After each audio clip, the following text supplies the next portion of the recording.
who do you think will wind up with the biggest leap from year 1 to year 2, or year 2 to year 3 at the quarterback position? Jordan Palmer. I'll start very macro with you on that front. What do you got for me on that? Well, I think, and this is just from the situation. I mean, I would expect Trevor Lawrence to make some leaps and bounds. Just the stability he had in high school for 4 years, the stability he had at Clemson for 3 years, and then maybe one of the most unstable environments I've seen for a season, in a long time. For him to go to that, there's just nowhere to go but up. And so I don't even remember what his stats were. I don't know how many interceptions he threw. I kind of just scrapped that whole year. And I would expect Trevor to look more like the number 1 pick this year and the player that we've all expect him to be. And I think that staff being in around them, adding in a guy like Christian Kirk, a couple other pieces, I think Trevor's in a position to make a big step. Yeah, I mean, his situation's so unique. I created a word. I don't think it's a word, but I say it. He's unevaluable. You can't evaluate him based on what last year was and looked like, thanks to Urban Meyer. And so now, year 2 for him, what do you think Doug Peterson does that he can bring to the equation that can help us evaluate Trevor Lawrence and see what he can do? What do you think? Well, I think he's a great offensive mind, but even before that, I mean, he's just going to be in a position to have success. I mean, you know this. You've been doing this a long time. Like, all the stories we heard about what were happening last year with Urban Meyer and the Jacksonville Jaguars, that's always a small percentage of what's actually happening, right? There's tons of stuff that no one knows about. So to go into work every single day, and the most important thing you have to do is unrelated to your own success and leading the team to victory or whatever, when like playing quarterback on the team is secondary because there's other fires to put out, I just don't know how you succeed. And so for us, I don't know how you evaluate him. So I totally agree with you. And I think this year we're going to be in a position to evaluate him. He's got stability. They've got an offense that's designed around what the pieces that they have on offense. And that sounds really obvious. Like, who doesn't do that?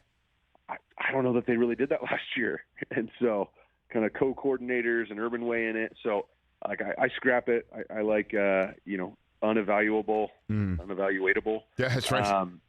But I would expect a major progress from Trevor this year. And then another evaluation that I'm keen on, we're hearing it from Tyreek Hill. Mike McDaniel, the new coach in Miami, went on our friend Dan Lebertard's show and mentioned how the ball that Tua throws for a left-hander, even though he's really right-handed, doesn't tail. So he called it the most accurate catchable ball I've ever seen. Do you think this is just talking him up, or do you think that this is the proper evaluation of Tua Tagovailoa going into a very crucial year for him in Miami, Jordan? I think it's a totally pointless statement to make. I mean, I saw that. I thought maybe a misquote, just why a head coach would just say that. I mean, or even a player to say that, right? I mean, you're gonna have a guy who's on the hot seat right now.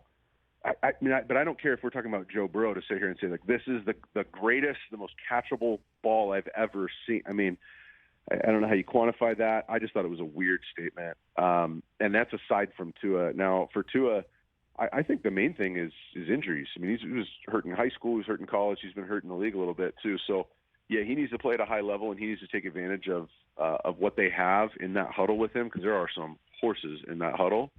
But he's got to stay healthy. And so it's going to be a combination of he's got to play the best football of his career, and he's got to be able to stay healthy in a division that's kind of a weird division right now. You got Buffalo, who's should run through that division and dominate. Who knows what the heck is happening in New England right now?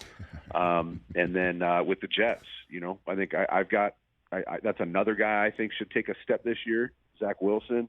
But he just missed the most important part of the offseason, which is the month leading up to the season. So what effect that has on him. But, yeah, going back to Tua, just a weird statement.